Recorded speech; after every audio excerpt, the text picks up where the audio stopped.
All right, welcome back. Welcome back to From the Nosebleeds. We are live and after a huge win. I know it's the Miami Dolphins, but nonetheless, we got to celebrate the wins when they come, right? So the Browns won. Second time we coming on to this channel talking about a Browns win. So if this is your first time here, welcome. If this is a reoccurring time for you to come, welcome back. Welcome to the nosebleed section. I am Tyrell from the nosebleeds. And before we get started, you're actually gonna look at a little bit of my background real quick. I actually gonna be right back because I got something.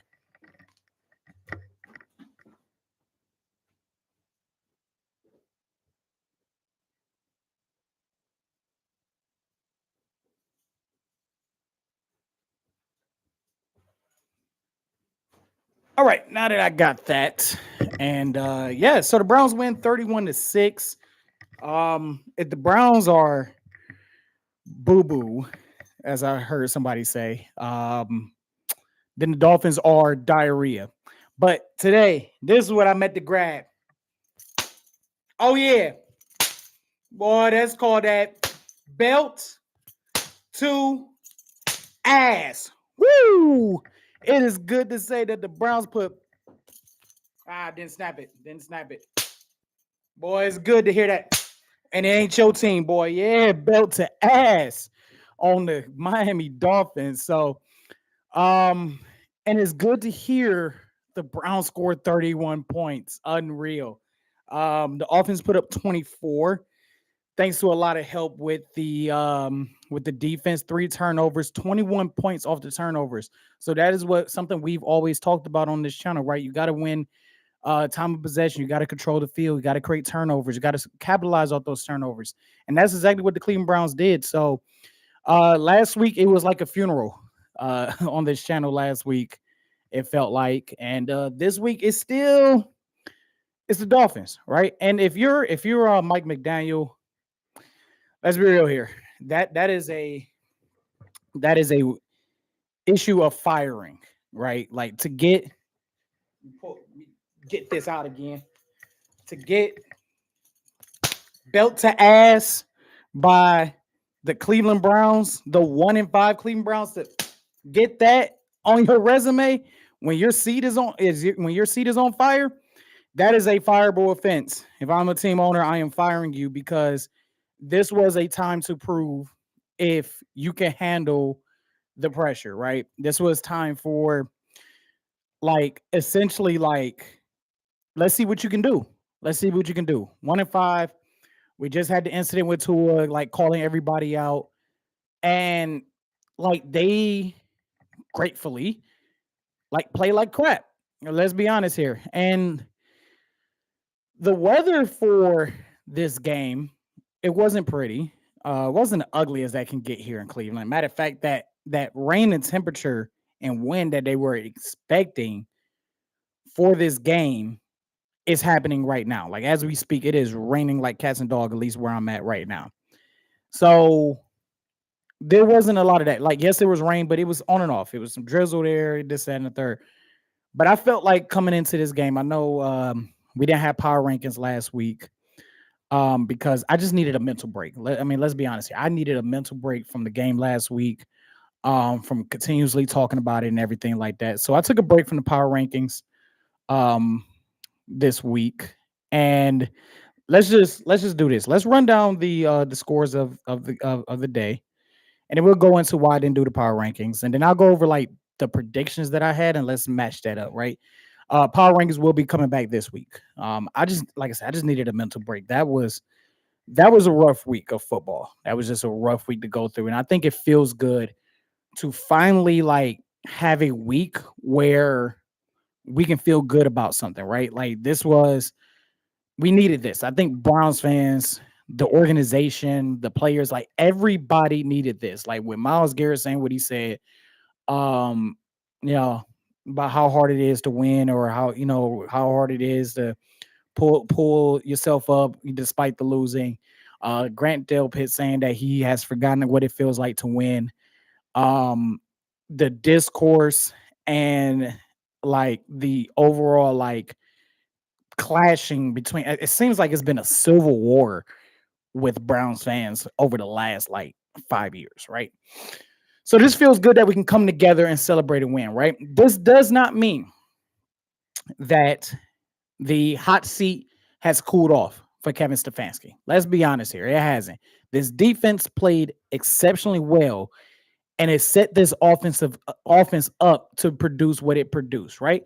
And it also helps when you're playing against the team that's more undisciplined to you. Like there's so much more undisciplined than us. It made us look like the most disciplined team on the football, like in the league. Like it was insane how many times Miami were able to make stops just for a penalty to happen in our favor, right? Like that's what this was. So like we gotta like say thank you, Miami, for being completely undisciplined and everything like that. HN is highly underrated. Like he is a good explosive runner. Like I knew how good he was, but this is one of the first times I could actually watch him, like pay attention, not just watching highlights or anything like that. Like he's highly underrated. Like there are some guys on the Miami, especially like on the defensive side, that is overshadowed by all the bullshit that is going on in their locker room. Like looking at Miami, it felt like looking into a mirror. Like it genuinely felt like I was just staring at myself because it was like, man, this is the Cleveland Browns most Sundays. Like undisciplined, getting their ass whooped, can't get things going no matter how many times. Just when you think they could benefit from something, they do something stupid to penalize us or anything like that that gives the offense another chance or get the opponent another chance. That's what this was. That's what this was. This was like looking into a mirror. So Browns get the win 31-6. Let's go across the league right now. The New York Giants putting belt to ass on the Denver Broncos 25-8. The Indianapolis Colts, a team that I did not have predicted pretty good this year. I don't think a lot of people had a lot of high praises for Indianapolis going far. They're up 38-24. I had them winning 6 games this year. They're about to get their 6th win of the year already. Dallas is up on the Washington Communist Party 34-15. The Green Bay Packers are losing to the Arizona Cardinals 13-20. Scores have already been done. Rams beat the Jaguars 35-7. Two fan bases are happy about that. Us Browns fans and the Indianapolis Colts. New England Patriots, Mike Vrabel's revenge game. Belt to ass. Anytime we got a belt to ass, I'm pulling out the belt. Belt to ass. They whooped that ass all over Tennessee. They just snapped it. Bam, belt to ass, 31-13. The Chicago Bears beat the New Orleans Saints 26-14. Carolina gets the win over the winless Jets 13-6. Philadelphia beat Minnesota 28-22. Another, look at that, belt to ass to the Las Vegas Raiders as the Kansas City Chiefs put one ass whooping all over them. Pause. 31-0. Just Jesus, 31-0 on that one as well. And we know about the Thursday night game with the Cincinnati Bengals overcoming the Pittsburgh Steelers 33-31. So let's go over the stats of the game. Quinshawn 25 of 84 for 3 touchdowns. And Dylan Gabriel 13-18, 116, no touchdowns, no interceptions.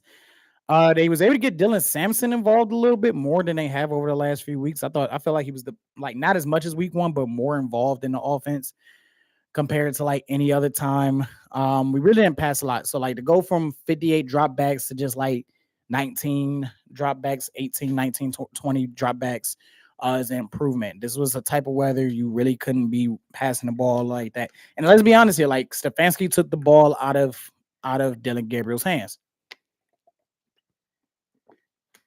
And rightfully so. Rightfully so. I know it's 3 games. But I think I've already I try to give people chances, but I think I've already seen enough of Dylan Gabriel. Like Dylan Gabriel is exactly what you need from a backup quarterback. Like he just is. Like he is not gonna turn the ball over. I mean, it kind of is. Because let's be honest here, like everybody's like, well, he doesn't have any turnovers. Well, you look at that Pittsburgh Steelers game, he should have had 4 interceptions. If you look at today's game, he threw an interception. It got called back for a pass interference, which turned into a 46-yard run touchdown by the great Quinshawn Judkins. But like, got we got bailed out on that pass interference call. Like, let's keep it a buck. Like, let's call a spade a spade. We got bailed out by that pass interference call. That was like highly demoralizing for like Miami, and then we was able to score on the very next play. So yeah, I think I've seen enough of Dylan Gabriel, and it's not like, oh, we need to bench him or he fucking sucks or anything like that, or like I can't stand him or anything. Like he likes to throw the ball like into tight coverages. He's aggressive with his passing. That can be a good and a bad thing, but he's Colt McCoy. And there's nothing wrong with that, right? Like Colt McCoy carved out a 12-year career, but he's Colt McCoy, like down to a T. He is Colt McCoy. Like, will not put your team in danger, but will not elevate your team either. Like, that is what I get with Dylan Gabriel. I don't see nothing too special. He's not, every quarterback is mobile now. Like everybody, every quarterback is mobile. Like every quarterback knows how to run the ball. We don't live in the 2000s. We don't live in the 90s, right? Like every quarterback knows how to do these things. Gabriel can get out of the pocket. Gabriel has no issue tucking the ball for a sack. He doesn't force anything. Like, you got quarterbacks like we saw with Tua turn the ball over, trying to avoid his safety. He just said, fuck it, and threw it somewhere. It said, I know, granted, he was in the red zone. I mean, not in the red zone, in his own end zone, but it's like, we don't have Dylan's not a guy that's going to make a decision based off of getting pressure. He'd rather just tuck the ball, take the sack, and move on to the next play. And I like that about that, because I'd rather for my quarterback, if he's getting pressure like that, like just take the sack. Just take the sack. It's okay. Get back up, dust yourself off. Let's move on. So that's what I get from Dylan Gabriel. Like, he's not going to elevate the team, but he's the perfect guy you need to bring in for about 3-4 games. He won't turn the ball over a lot. He'll produce some plays here and there. But it's kind of crazy to say this at the 3 games, but us Browns fans, we know when we can spot a decent quarterback. We know when to spot a mediocre quarterback. We damn sure know how to spot a bad quarterback, right? Like, we know how to spot these things, and we know how to do that very fast. Like, with Dylan, I've already spotted it. He's Colt McCoy. Like, and that is not an insult. If you take it as an insult, fine.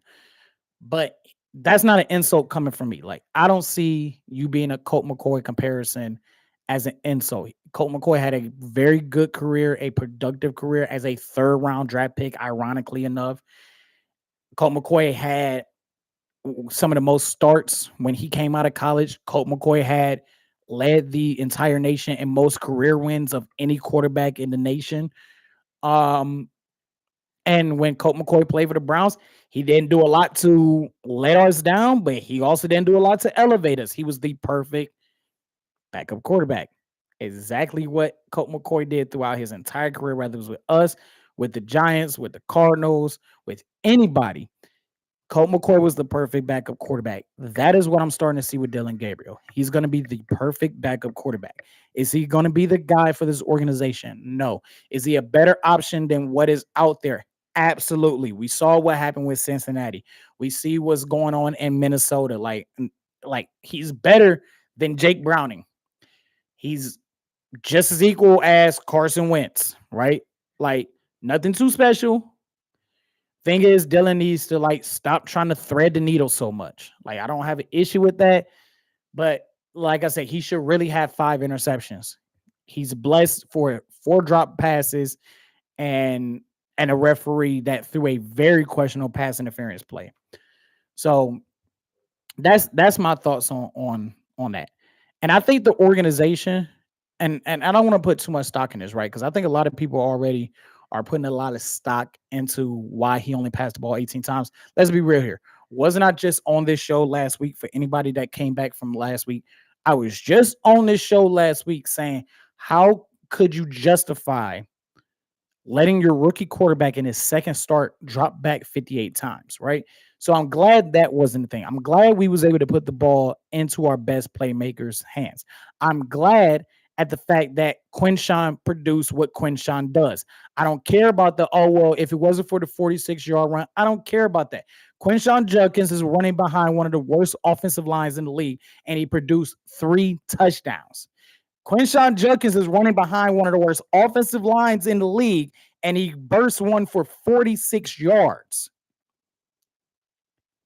Quinshawn Judkins is just fine. There is nothing wrong with Quinshawn Judkins, and Quinshawn Judkins probably had more yards if he had a better offensive line. Let's be honest here. But there's not too many issues I got with today's game. How could I? How could any of us, right? If you got a lot of issues with this game today, you are just somebody that is not happy, not satisfied, always bitching about something. Something's not seasoned right. Something is too hot or it's too cold. And even when it's just right, it's not what I want. This is a game where I'm not gonna come on here and complain about a lot of things. I'm also not gonna be the guy that ignores everything and go, well, after this win, oh, Kevin Stefanski's off the hook. Now the Kevin Stefanski defenders, oh yeah, they're ready to take him off the seat. You see, this is the Stefanski defenders' best case scenario. This is their best day. This is Christmas Day for them because everything that was right with the Browns happened today. And now they get to go on here and they're going to be like, yeah, you see, that's why we need to keep him. He's an offensive genius. He's a guru. Well, offensive genius, offensive guru, 31 points, 21 off the defense. The one touchdown, we really only scored 7 on offense, and that was set up by Grant Delpit. Like I said, I can't complain about those things. We've been complaining about this team not being able to score more than 17 points. They was able to do that today. But let's be honest here. When we reached the 17-6, we all thought we kind of capped out right there.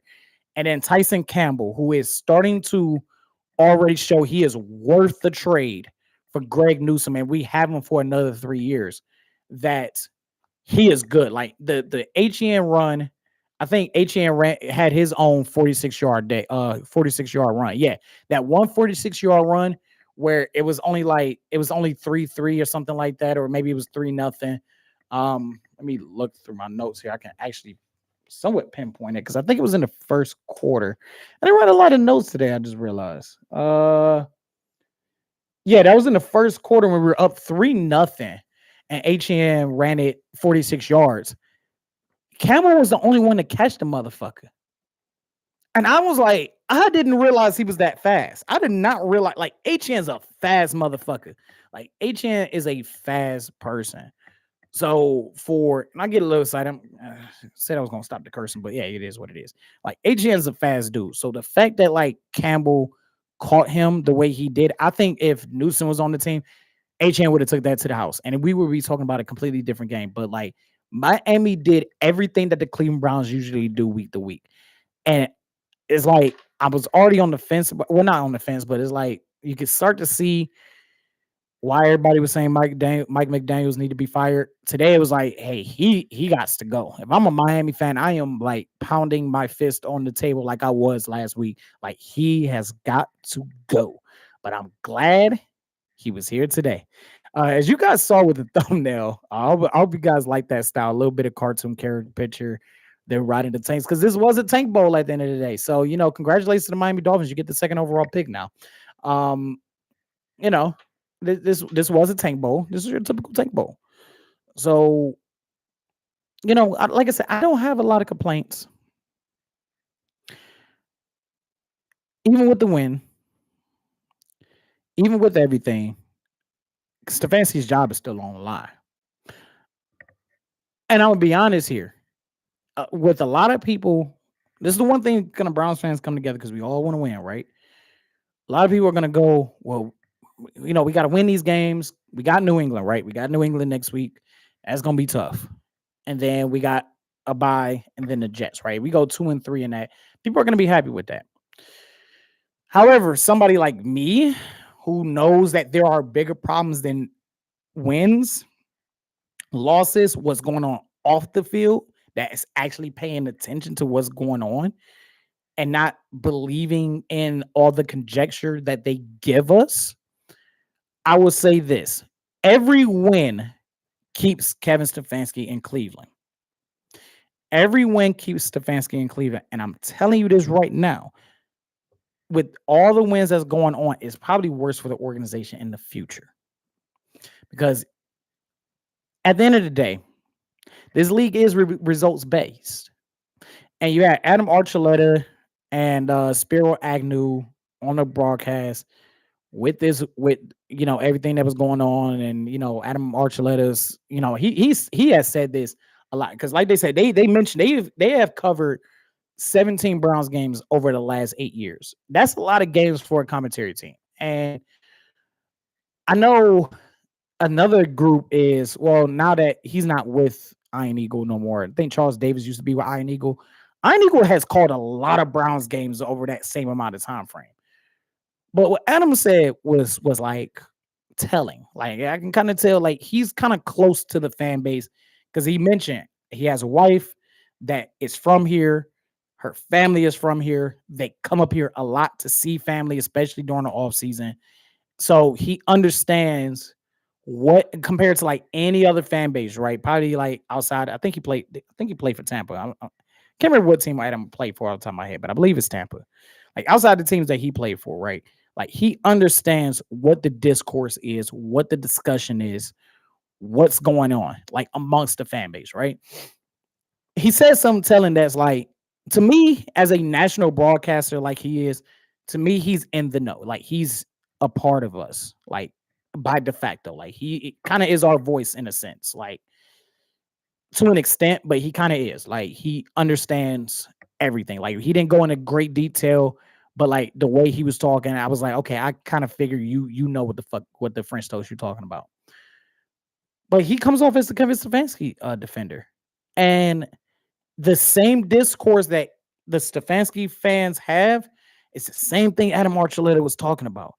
And I'm like, damn, this is the same shit I hear every day. It's the same thing every day. He's a two-time coach of the year. He's a bright mind. He's this, he's that, and nah.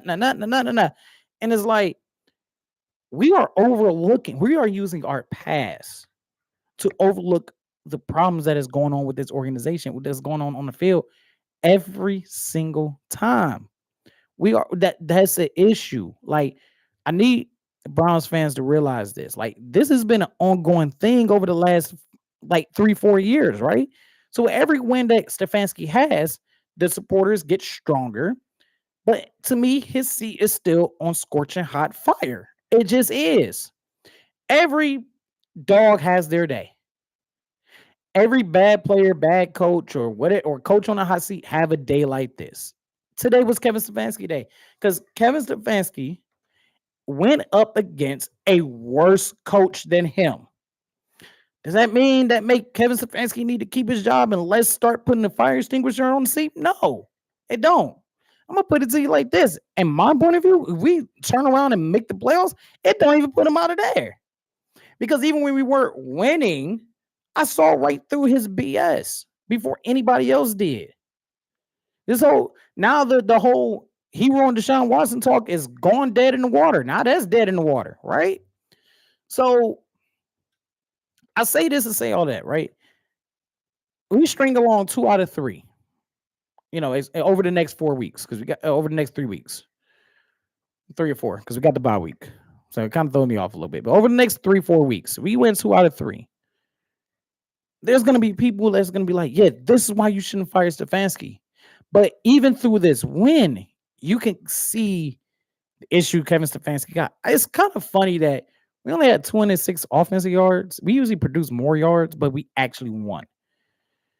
But it just shows like Stefanski, like even when we were up 17-6, he like wasn't making the right play calling and the right decisions to not even conservatively. Like he wasn't playing conservative. He wasn't being too overly aggressive. I don't know how to.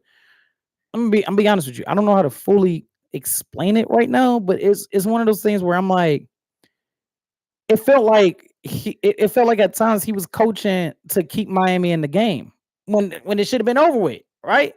So like it was like he was trying to put his there it is. Sometimes you got to get the gears turning. It was like he was trying to, drive the dagger into the chest of the Miami Dolphins. That is a pause movement. But he's like trying to drive the dagger in, and the dagger is dull. And he keep trying, but he can't do it. So somebody else got to help him do it. Somebody got to else help him drag the dagger in or something like that. That's what it kind of felt like to me. Like he was trying to put this game away, and it just wasn't working. And it's like you got like an Andy Reid, you got like a Kevin O'Connell, or even a Mike Vrabel, or like just to name a few. Even Nick Sirianni, like those guys, like when the game is like this is going on, they know how to drive the dagger into the heart.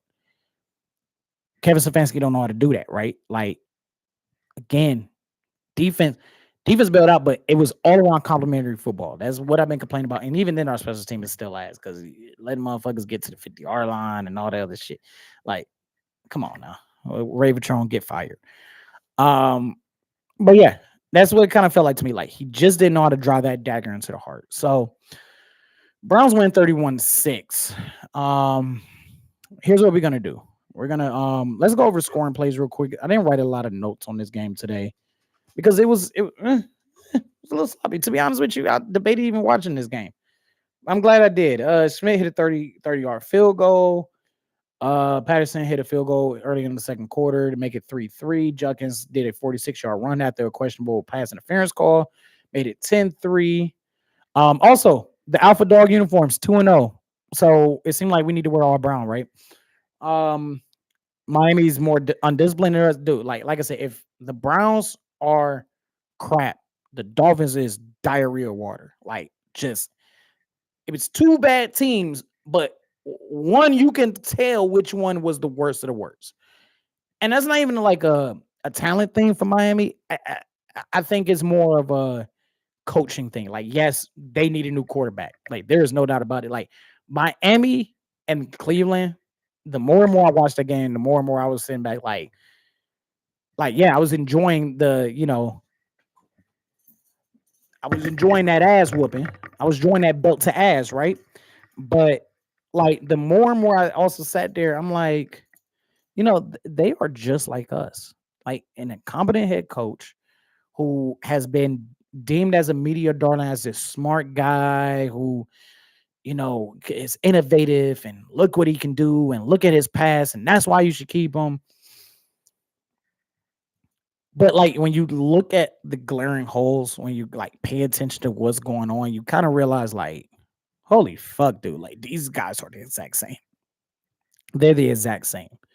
And it makes me want to look at the Mike McDaniel interview or press conference to see if he says some of the similar things that Kevin Stefanski do. Like I know all these coaches say the similar things because it's the PA move, it's the PR move, right? But like there are certain guys that decipher it, you know what I'm saying?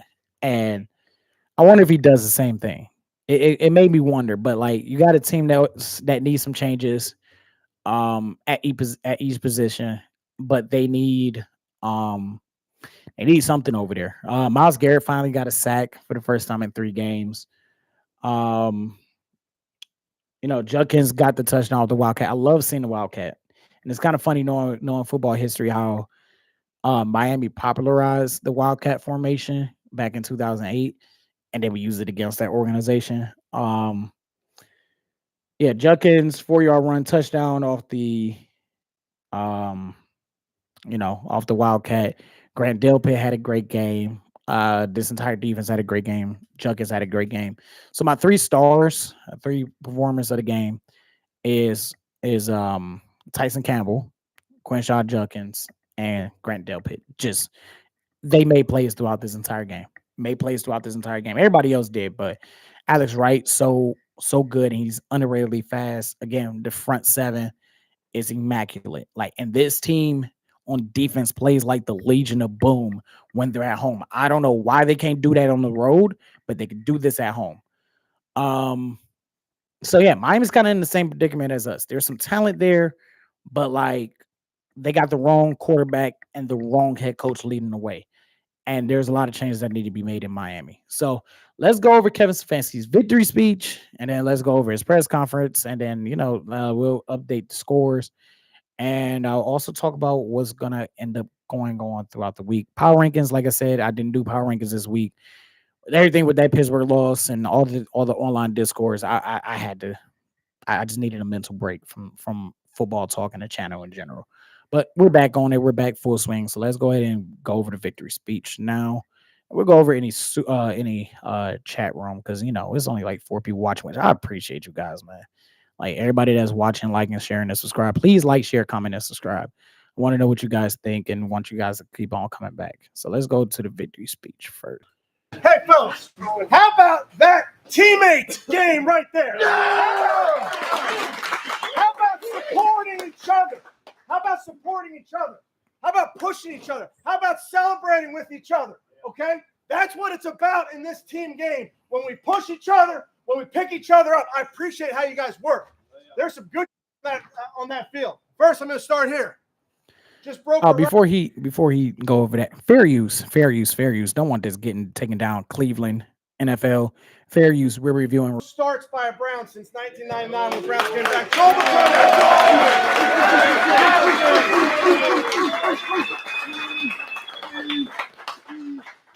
3 touchdowns for the young kid.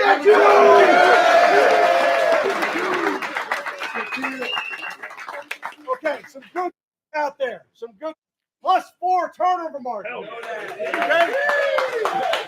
You're going to win a lot of games, probably all of them, if you go +4. Okay? That was a great job. Tyson gets his first touchdown. Grant gets a punch out on kickoff. Turned into points. Nice job. Corey, 3 punts inside the 20. Hey, and I will say that Bjorkes punted his ass off in this game today. He did very good. Like I said, Delpit, like he is a playmaker. He is a legit playmaker. And he played like, look, I'm sick and tired of this losing crap. He really did. I will say this about this speech, man. It's just like maybe it's just Kevin Stefanski's personality, but it's so dry. Like there are coaches out there like where you're ready to run through a wall even though you done played for hours. You know what I'm saying? Like the energy is good because it's a win, but like look at Stefanski's press conference and post game speech, and then look at Dan Campbell's. It's night and day. Even look at Mike Vrabel. It is night and day, like between Stefanski and the rest of it, and like some of these head coaches. Like he reminds me of like Sean McDermott's speeches are kind of dry, but without the resume of winning. Andre, 4 for 4, extra point, 1 for 1 field goal, 5 for 5. I like that too. In tough conditions. Well done. Okay. And then defense, you're all getting the game ball. Okay? But I want to do this. That defense out there, including to the very last play, okay? 4 sacks, 11 tackles for loss. Oh my God! Okay? This ball is going to Coach Schwartz for that plan and for executing that plan and for us playing our style defense. So where are you, Coach Schwartz? Schwartz.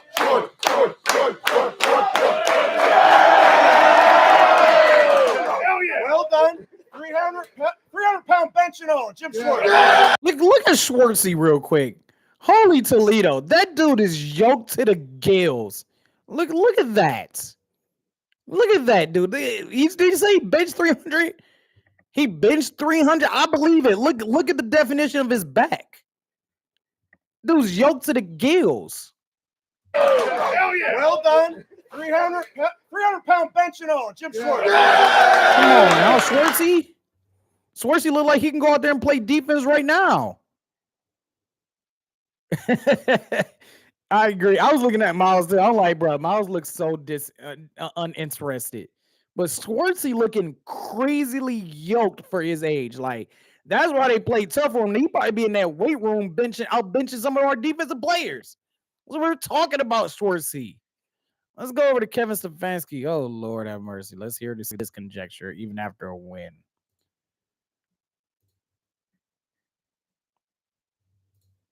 Right. Front Aiden Huntington's and concussion protocol. Fair use. That game 4 takeaways, 21 points off those takeaways. That's really the story of the game. I thought there were some really good things out there. I thought from minute 1 to minute 60. And real quick, I will say that this is like the definition of talent outweighing your coaching. Like, let's be honest here. Like, Kevin Stefanski coached like a backup quarterback. Like, just don't mess up the game today. Like, we got this. Just don't mess it up. Like, coaching for sure. Like, anytime the Browns win, especially win like this, I rarely give Kevin Stefanski the credit. Like, it is talent outweighing the coaching. It's Jim Schwartz defense and that game plan is masterful. And it's usually masterful every single game. It'd be this fool right here that be messing it up for everybody. But he didn't do that today. So really proud of the effort there. And then, just you got to learn from this one. Definitely things you can clean up. Offense, defense, and special teams. But the way those guys are flying around, really, really proud of that effort. And then we'll learn from this one, move on very quickly, and you're on the road next week. I will say this, to improve the offense and special teams overall from a consistent week-to-week basis, I know 2 guys that we need to get rid of, and you're one of those. But with that, I'll take any questions. Kevin, just how important was it? I know you say you blinders are on and all that, always that. But just to But you don't believe that, me. but just to get that winning feeling, after all the work. Yeah. Yeah, it's we focus on what's in front of us, and obviously you can certainly look backwards if you want, but we don't. What made the running game work as well as it did today? Yeah, it's something that we worked very hard on to make sure that we got Q and our runners into the second level as much as we could, because we knew they would make some yards. So there were some things that we blocked up really well. If you block it up well for Quinshon, he's going to make a lot of yards. What'd you like about the Wildcat down in the goal line? Yeah, it was really a conversation with me, Coach Bloom, and Tommy on Thursday night when we thought it was going to potentially be 60-mile-per-hour winds. And we talked about, all right, might be just get some single wing football going. So we drew up a couple plays. Which, thank you, air quotes, but it's innovative for Kevin Stefanski for sure. Yeah, like I said, the weather that was predicted to be happening in this game, like 50 degrees, 50 miles per hour, like wind-driven rain, is like, last time I looked out the window was right before I started this live stream. Is going on right now, and I felt the difference in temperature because I like to keep my my door open to my house, obviously locking the screen door. And I felt the temperature change. It happened rapidly as I was getting ready to come on here. Kevin, even though you don't want to look back, Delta said this week that he forgot what it was like to win. Does a comment like that kind of concern you that the team was thinking? No, as you guys know, Grant is a leader in this football team. He plays his butt off every single week. I think you just, like anybody, we know what the fun in this business is. So that's all part of it. What do you make of, given Quinshon's challenging entry point, what do you make of how he's gotten up to speed on the field? Well, I don't want to tell you that training camp's not important, because I got a bunch of players that will take that. He's in great shape, very diligent kid. All the things that we identified with him in the pre-draft process are all true. Tyson Campbell saved 2 touchdowns and scored 1. It was awesome. It was great. Yeah, fun to see. Was he the first takeaway? No, I think so. Second one. But fun to see, him make a play and go down, tightrope down the sideline. And they went, and he made a couple plays down the field too. So like I talked to you guys, I think this week, week 2 with him, normal week, is only going to continue to get better.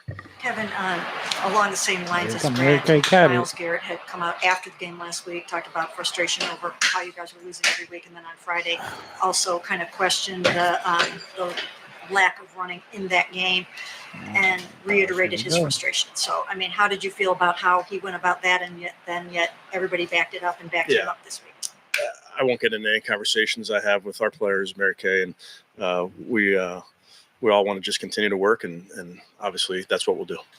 I think he kind of got a thing for Mary Kay, because he always saying Mary Kay. Like, like pay attention to this next person and watch he don't mention their name whatsoever. Mind you, he's been here for 5 years. The only person he might call out like Tony every once in a while, or like he might say like Tony, like all right, Tony, but like Mary Kay, almost every time Mary Kay got a question, he be like, that's a good question, Mary Kay. What do you have to say about the way Dylan Gabriel played in some? Those are the first half especially was some tough conditions for both sides. I think you could see that in some of the handling of the football. But we were +4 today. I don't think we've turned it over the last 3 weeks, and that's a recipe for winning football. To be fair, you've been lucky the last 2 weeks to not turn the ball over, especially in that Pittsburgh game. With Quinshon and Wildcats, I know I'm playing the what if game, but I mean, let's not kid ourselves and let's not lie. Like we're blessed that we haven't turned the ball over like that, but at the same time, we've been awfully very close to having 5 turnovers over the last 2 weeks, and that needs to be cleaned up. To completely ignore that is dangerous because when you ignore stuff like that, you don't address it, and it does backfire you and bite you in the ass. that's something talked about Thursday. You put in on Watch, you probably won't Friday, mention his name. and did your heart skip a beat there on that first one where it looked like he nearly fumbled it, bobbled it, and everything? Yeah. No, heart didn't skip a beat, I don't think.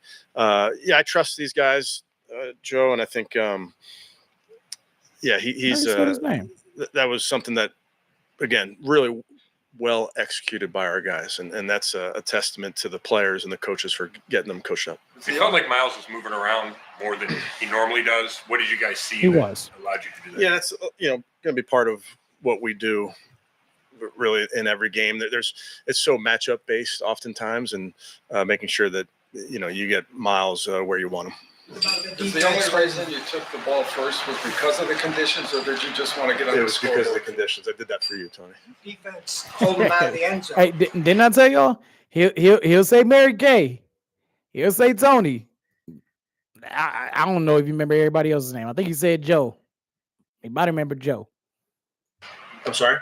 The defense Yeah. holding him out of no touchdown. And I know the conditions were what they were, but that offense had been scoring a lot of points. I mean, that's an explosive offense. I have a ton of respect for Mike and what they do, and our defense met the challenge.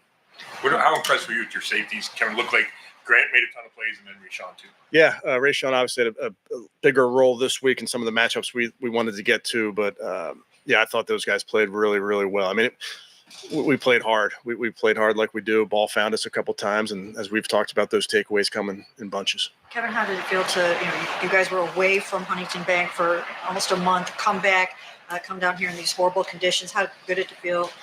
How good did it feel to give the fans a victory like this in the pouring rain? Yeah, shout out to all the fans that were out there in some non-ideal conditions, and they stuck with us, and they always do, and we're very appreciative of the support we get.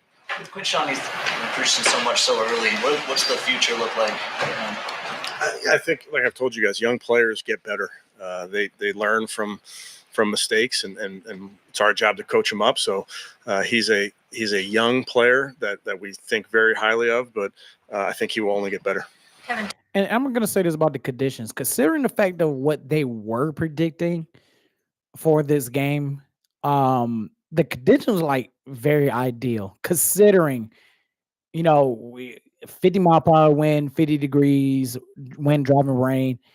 And yes, it did rain. Yes, it was windy, but it was nowhere near what the forecast had said it was going to be around this time during game time. Like I said, last time I looked out the window, it's happening as we speak right now. It might have died down.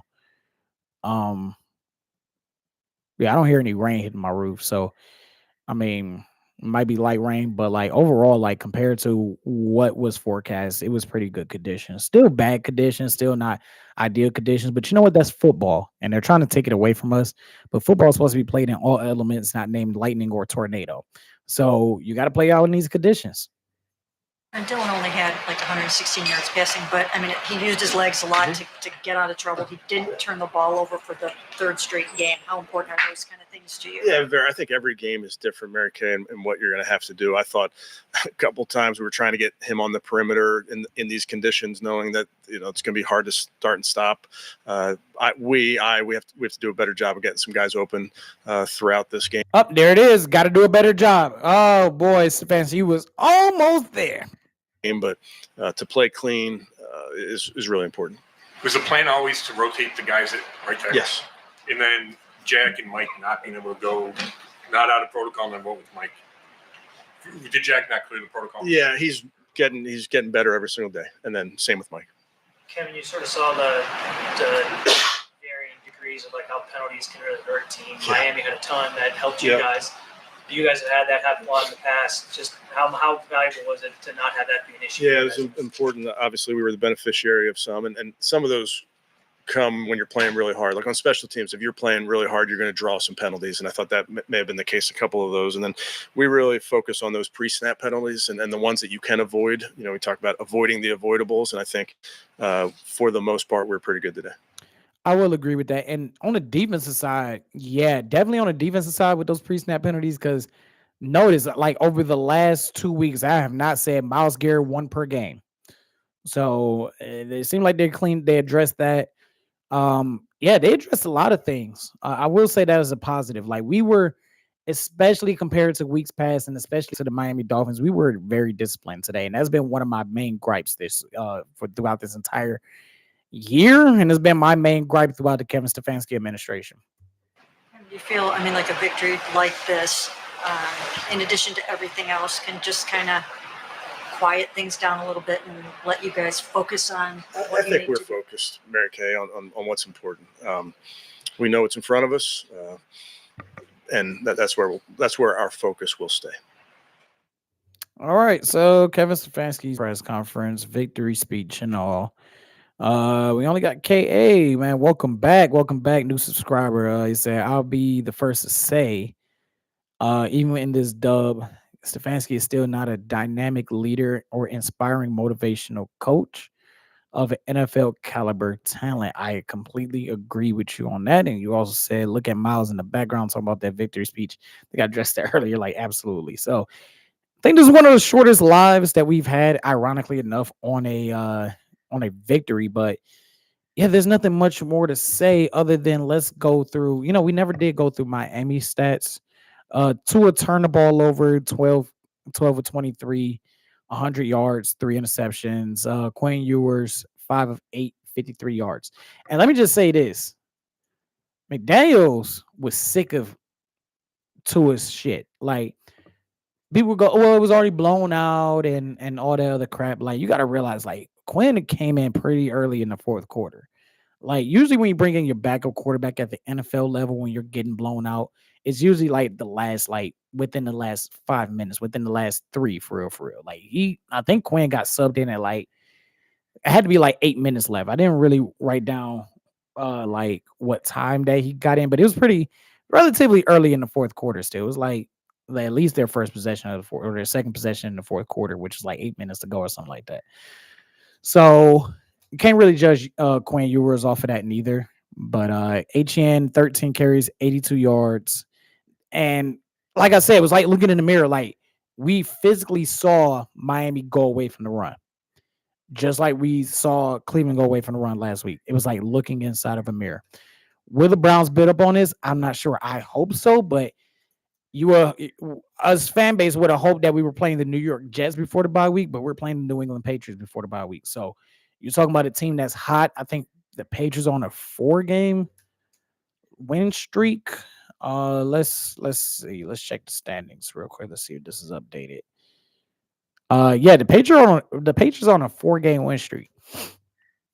So you're talking about a team that, that hasn't won or hasn't lost in a month, going against the Browns. So, but maybe the Browns can build up on this, but it's very tough against a very good New England team, and going against Mike Vrabel, who's a good coach and knows this organization and knows how we like to coach on all assets of the ball. So that's going to be tough to go against, but we'll see what's going to happen.